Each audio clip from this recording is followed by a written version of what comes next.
replying to Jesus and whatnot, because he says, oh, you're scared to debate, you're scared to debate. I'm the one that leaves the house to debate Muslims. You literally will not leave your house to do anything. Modern day debate offers armed multiple security on site, and you're still too pussy to do a debate. So no, you're the actual giant vagina, because in the age of AI, that's the only way to ensure that people aren't cheating. He claims he will not debate for money. Oh wow, that's really pious of you.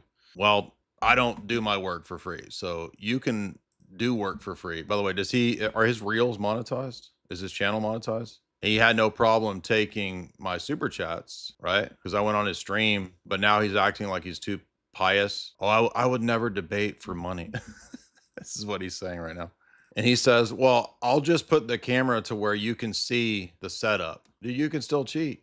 So I'm a coward because I'll go and debate any of these people in person, which is the only way to ensure that you're not cheating. He refuses to do that because he says he will not leave his house. This is a person who literally says he won't leave his house because supposedly Middle Eastern terror groups are going to take him out for his reels, for his Instagram reels. Okay, maybe that's true, but if modern day debate has on-site armed security, why is that not good enough? You guys are saying, well, he's only 19, he can be scared. Well, then he shouldn't be talking mad shit, dude. That's the thing. It's like people think, oh, well, he's just 19. Okay, but like, then why is he talking mad shit? How come Trent Horn can go? Sam Shamoon can do debates in person. Sam Shamoon has had the FBI visit, according to Sam Shamoon. Is Sam Shamoon hiding in his apartment? I mean, this guy's not even worth interacting with, honestly. It's like the whole thing is retarded. And now he's piety signaling that he's too good to debate for money. He doesn't do things for money. Give me a break, dude. He had no problem taking my super chats when I sent him $150 in super chats. So it's just standard Roman Catholic bullshit. This is always what you give these. This is why these people are so annoying to deal with, man. They're such effeminate, just whiny women, dude. Man up and do the debate, dude, in person. And why should I just accept his, dude, trust me, bro. By the way, 19 as an adult. He's like, just trust me, bro. I won't cheat. I promise. I know I cheated in the past, but bro, trust me this time. I don't trust you. No, why would I trust you? Do you think I'm a stupid person? I'm not going to debate a dude who's a proxy for another dude. It's retarded and gay anyway. And like Plato said, you shouldn't even be debating under 30. Like it's not a good idea. He literally came to the Filioque 6 months ago. What he said last night to me was literally, he told me, he's like, I get my stuff from Wagner. I'm not debating Wagner via proxy. This is so dumb. He's man enough to go to war. He's 19. He can enlist in the army. He can go to war, but he can't go out of his house. Literally. He says, I've not left my house since the FBI said that the Muslims in the Middle East want to take me out. Are you going to live in your mom's basement forever? I mean, what, are you never going to come out of the house? This is so insane. How am I a coward? You won't come out of your house. This is insane. Yeah. Has he done more damage than David Wood or Sam Shamoon? David Wood and Sam Shamoon debate people in person. They're trying to set up a Sam Shamoon debate in Nashville in person. Not with me, with somebody else. And Sam Shamoon has been visited by the FBI. By the way, I offered to pay for his stuff too. Like, I was like, your flight and you get paid to debate. Oh, I don't do this for money. Okay. The rules are so mean. And by the way, why are you not a base crusader? Do you not believe your religion enough to die for it? Why is he leaking the text? Which is another violation of trust too. So no, I'm moving on from that dude. I mean, all of this is being organized and discussed in DMs, and then today he posts all the DMs, which is just retarded and gay, which, I mean, I expect him to do that, but my point is, you want me to trust you that you're not going to cheat? Just trust me, bro. But by the way, I'm leaking all the DMs, but just trust me, bro. So no, that guy's not trustworthy at all. In fact, I don't think I'll ever interact with that guy because like I have certain toleration limits, and the guy came on the channel under a false pretenses anyway. A false pretense to create a sock account to come on here. Why'd you just come on as your name? And he has all these excuses. Well, you wouldn't let me on. I've been asking you in DM. He admitted when I called into his stream, he admitted that for months I've been asking him to have a polite conversation.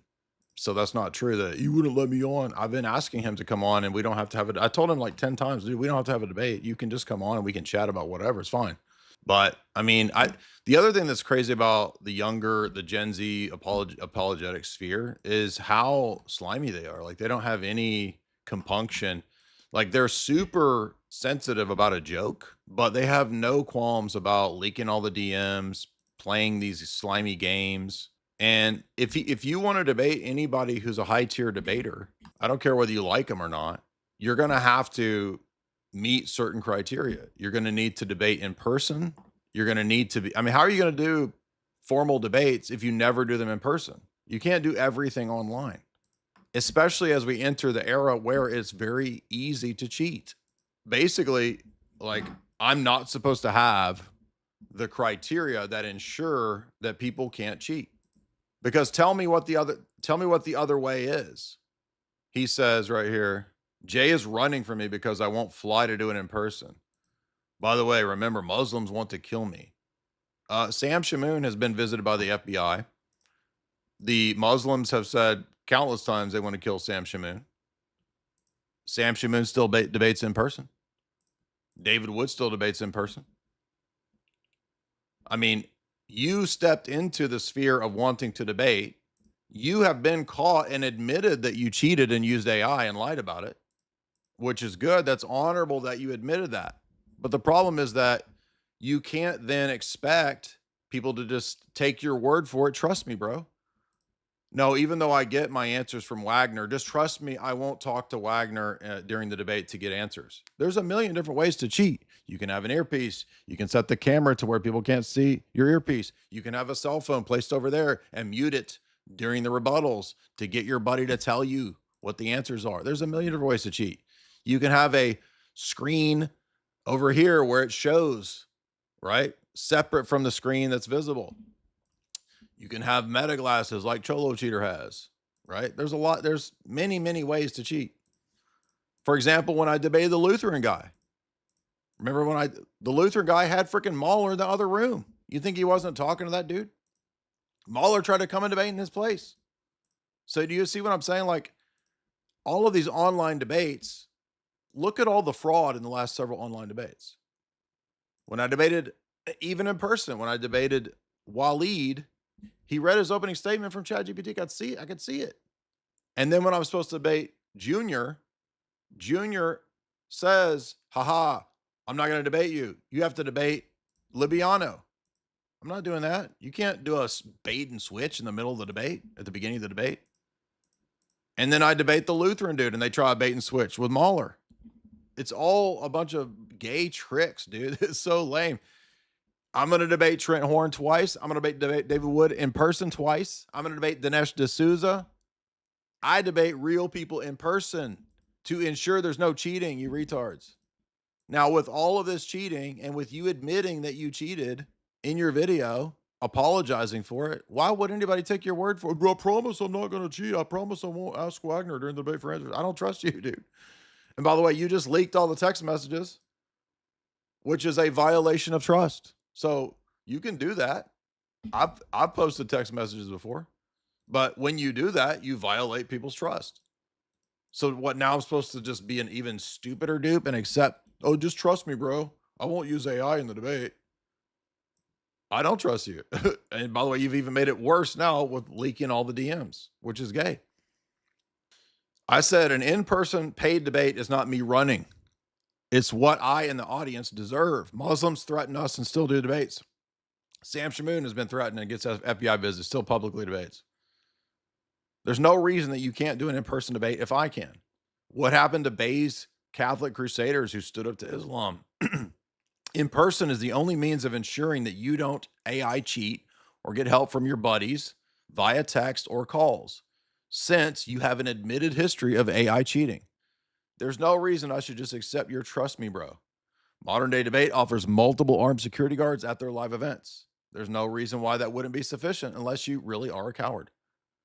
I've debated publicly for over a decade, the top Muslims, atheists, and Catholics, and we all debate at paid events. If you don't want to be an actual formal debater in the AI cheating age, then you're going to have to eventually leave the house. If you want to be an actual formal debater in the AI cheating age, you will have to eventually leave your house. So, I mean, I don't know why that's not rational, why that's not reasonable. Because in the DMs, when I was asking him about his invisible church, he said yesterday, by the way, that the Catholic Church teaches the invisible church. Let's look at that because that was all yesterday. I'm like, you don't know that's a Reformation teaching? The Catholic Church does not teach the Reformation doctrine of sola fide. He tells Cholo Cheater that Cholo Cheater did good in our debate, which he did terrible. And I said, so you think there's an invisible church? That's Protestantism 101. He responds by saying, you should read the the Salamander Fathers. This is a bunch of like Spanish theologians that this shit's not even translated largely in English. And he's like, they talk about this pretty clearly. Excuse me, the invisible church doctrine is a Reformation doctrine. That's what I was calling out in Cholo Cheater. And I'm like, which is not the case, but even if it was the case, it's not the Reformation doctrine of invisible church. In fact, Mystici Corporis of Pius XII is an entire encyclical rejecting the invisible church doctrine. It's very famous. He doesn't even know what this is. Furthermore, Satis Cognitum of Leo XIII rejects the invisible church teaching as a heresy of the Reformation. In fact, I even show you in the Neuner and Depew updated Denzinger, the Roman See condemns the invisible church doctrine when it condemned John Wycliffe's version of it. Here's John Wycliffe's teaching right here. Condemned proposition. The Holy Universal Church is actually the aggregate of the predestined. That is the invisible church doctrine of John Calvin. It is the number of the predestined that is condemned. Wycliffe's error. So he doesn't even know that the Roman Catholic Church rejects the Reformation teaching of invisible church. He doesn't know any of this stuff. Now he says, oh, the Salamander Fathers of the Spanish of these Spanish writers of collecting together scholasticism, they teach the invisible church. So let's go to your AI that you trust in, and let's see if the Salamander Fathers actually teach what you're saying. Now, notice he never gave a citation. He just says they teach this. In the DMs, I asked him, where do they teach this? He says, oh, it comes from Wagner's Discord. I'm like, Wagner's Discord? He said, yeah, they're using AI to translate. I'm like, I'm not going to trust Wagner's AI translations of this shit. And by the way, they're not teaching the Reformation doctrine anyway. No, the Discalced Carmelite theologians of the College of St. Elias in Salamanca that wrote the Cursus Theologicus, a 17th century text, do not affirm the Reformation doctrine of the invisible church. Now, that's what I was critiquing in Cholo Cheater. So why is he lying and acting like, well, they teach a type of it? No, they don't. There is no Reformation doctrine. He even admitted that he doesn't disagree with what Grok's saying. Well, then you're not arguing against what I argued. You're making up some other position. The Reformation view is that the church is primarily invisible. Exactly. It's John Calvin's view and John Wycliffe's view that the church is truly speaking the elect. It's the invisible church. It's the true believers known only to God that exists across all confessions of faith, even outside the formal church structure. The visible institutional church is secondary. It is mixed with hypocrites and phonies. This is the teaching of Luther, Zwingli, Calvin, and the confessions of the Reformation, like the Westminster Confession in chapter 25. By the way, I sent him all of these texts. Westminster Confession, chapter 25. Do we need to see that? Let me show you. By the way, this also is what Cholo Cheater got wrong in the debate. See this here? Westminster Confession, chapter 25. The Catholic Universal Church, which is invisible, consists of the number of the elect that have been or are shall be gathered into the church, into Christ, the head thereof. That's the invisible church doctrine. I went to Calvinist seminary. I've read the entirety of Calvin's 1559 Institutes.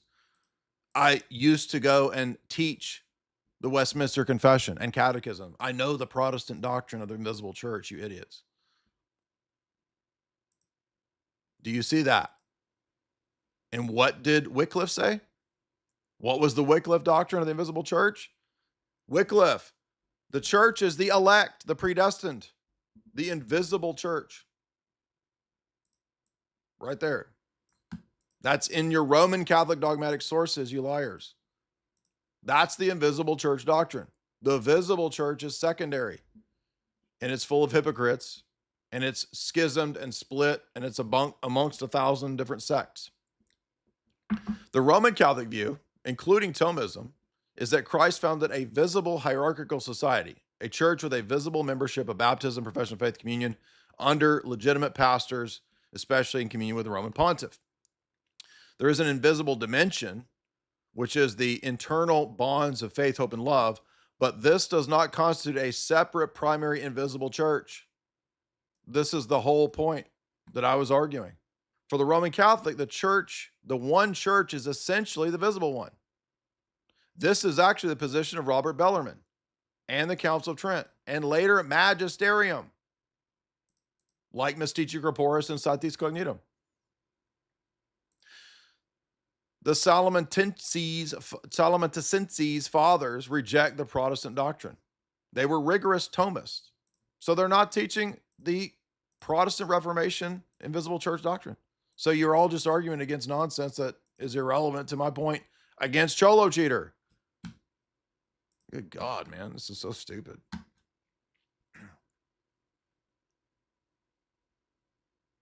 Now, let's make it even worse for these people, because this was an amazing admission I found in my new updated Nooner Depew version of Denzinger here, you could say. I just want to throw this in as a neat little addendum, because remember, this whole religion is built on the papacy. And remember that Vatican I, and by the way, this is in the Nooner and Depew book as well. Let me find that. I'll read you what Vatican I says. I'll even show it to you. So we're going to look at Vatican I, and you're going to notice what it says about the papacy. So in the Nooner and Depew Christian Dogmatic, updated Denzinger, it's listed here as number 829. I don't think that is the same numbering as Denzinger. It's on page 318. I'm going to show you what it says. This is Vatican I being cited. By divine right of apostolic primacy, the Roman pontiff is at the head of the whole church. We also teach and declare that he is the supreme judge of the faith. No one could have recourse to his judgment, and in all cases pertaining to ecclesiastical jurisdiction, we declare the judgment of the apostolic see, whose authority is unsurpassed. It is not subject to any review by anyone, nor is anyone allowed to judge this see. Therefore, those who say that it is permitted to appeal to an ecumenical council the decisions of the pontiffs as to an authority superior to the Roman pontiff, they are far from the path of truth. Now, you can read it yourself. So, Vatican I is very clearly teaching right here that the Roman pontiff is superior to any ecumenical council, right? See that right there? Vatican I. And then there's the rest of it up there at the top over here. Can everybody, you can screenshot that and look at it later. Now, let me show you this gem I noticed. As you guys know, there was a Great Western Schism when the papacy was split for many years between three different claimants to the papacy. Great Western Schism, right? But how did they resolve the Great Western Schism? Well, it's called the Council of Constance. And the Council of Constance met to figure out, look, we can't have three dudes claiming to be the Pope. Well, so much for the papacy providing unity and clarity and all this. This is about 40 years, by the way, of this Great Western Schism. This is what they admit in Nooner and Depew here about Haec Sancta, which is the decree of Constance. So notice, this is the Ecumenical Council's decree solving the problem of three popes. The Council of Constance is of crucial importance to the history of the church, for it succeeded in bringing to an end the 40-year Western Schism when the allegiance of the church was divided between two and then later three popes. Three popes.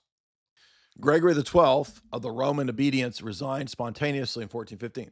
Benedict XIII of the Avignon obedience and John the 23rd of the Pison obedience were deposed in 1415 and 1417. In their place, Martin V was elected. Besides the condemnation of the errors of Wycliffe and Huss, the Council of Constance is important for ecclesiology because of its famous decree, Haec Sancta. It was adopted at the 5th session of the council. Oh, see that? What are they admitting? They're admitting Haec Sancta was adopted. Well, if it's going to resolve the problem of the papacy, it has to be in terms of 3 popes, right?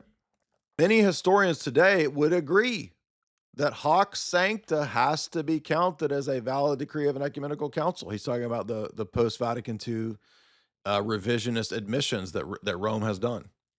They now admit, yes, it did admit Haec Sancta. Haec Sancta affirms 2 things. Number 1, an ecumenical general council receives its power not from the Pope, but from Christ directly. That's Orthodox. That's conciliar. Number 2, every Catholic, including the Pope, owes obedience to the council in matters of faith. For the extinction of the actual heresy and the reform of the church in its head and members. Now, these guys are going to do some covering up for it. The wording is ambivalent. No, it's not. It was later interpreted in a conciliarist way, because it is. It's obviously conciliarist, because it just contradicts what I read from Vatican I. Do you guys see that? Do you see this obvious contradiction between Haec Sancta and Vatican I? Yet, it seems to be in keeping with the traditional heresy clause of the canonists who, in the principle of the immunity of the first see, added the words, unless the Pope is found to deviate from the faith. There you go. You understand, in Vatican I, that is not possible. The Pope cannot deviate from the faith. So Haec Sancta is admitted by the Jesuit editors of the updated version of Denzinger, Christian Doctrine by Neuner and Depew, to teach that the ecumenical council is above the Pope, obviously because it solved the problem of 3 rival popes. Duh. If it's solving the problem, then it has to be the final word on the matter. And that's directly contradictory to what I just read from Vatican I, that no council is ever above the Pope. That is a kill shot. All right, let's get back to the super chats. Orthophrenesis, queen quandalization. By the way, I want to be clear, I'm not running from the debate. I'm offering updated rational standards for debating me that make perfect sense in the age of AI. Can you honestly tell me in the age of AI that that's not, and people cheating in debates now all the time, that that's not a reasonable standard to expect that a serious, intense filioque debate, that it not be in person? And if I'm going to go back and review all of my Cappadocian texts, review the Thomist texts, I'm supposed to just do all that for free? Well, no, I don't do that for free. You can work for free, but I don't work for free. And by the way, all you do is rely on AI anyway, and people in other discords to do your work for you. Well, I don't respect that. So no, the debate is still there. It's just, you got to meet my standards, and you don't have a track record of debating. In fact, everybody thinks you lost in your debate to Redeem Zoomer. I think you even admit you lost. You lost to Redeem Zoomer and you think you're ready to come debate me? Dude, get out of here, man. Grow up a little bit. I said I get anywhere from 2,000 to 6,000 for a debate, because guess what? Everybody with 200,000 or above asks for $5,000 for live events. I don't care whether you like that or not. I mean, so what, I'm supposed to not do what everybody else does that gets paid in this? I am offering to debate Noah. He just needs to do it in person so we know he doesn't cheat. There's no reason why that's if I cheated in debates and he was asking me to do it in person, every one of you Roman Catholics, you know it, you stupid hypocrites, would be demanding the exact same thing. Just reverse it. If I cheated in the past and I admitted that I cheated using AI, and Noah said you need to do it in person, that's a fair expectation. And you get paid, by the way. Noah's going to get paid to do it. You know, every one of you lying Roman Catholics will be like, that's a fair request. You cheated. You are a cheater. You're a known cheater. Do you harp about him being a known cheater when I've never cheated in debate? No, because you guys are lying hypocrites. You guys are like the Muslims. You know, you guys literally cheat in the debates like the Muslims. The Muslims cheat in the debates. We've caught them. And you guys admit that you cheated in debates. You don't have the moral authority here. You're acting like you have moral authority. You have no moral authority. You already are admitted cheaters, you liars. There's no reason why, if Sam Shamoon and me and David Wood who've had 10 times more of effect against Muslims can go debate Muslims in person that he can't. So no, I'm not even going to interact with that guy until, by the way, he violated by breach of trust by leaking all the DMs. This is just super gay, dude. And by the way, do you actually want to be involved in debates? I mean, how's it going to look if you're just leaking everybody's DMs? Like, is that a good look for you to, if you want to be an apologist? So you admit that you lie in debates and cheat with AI.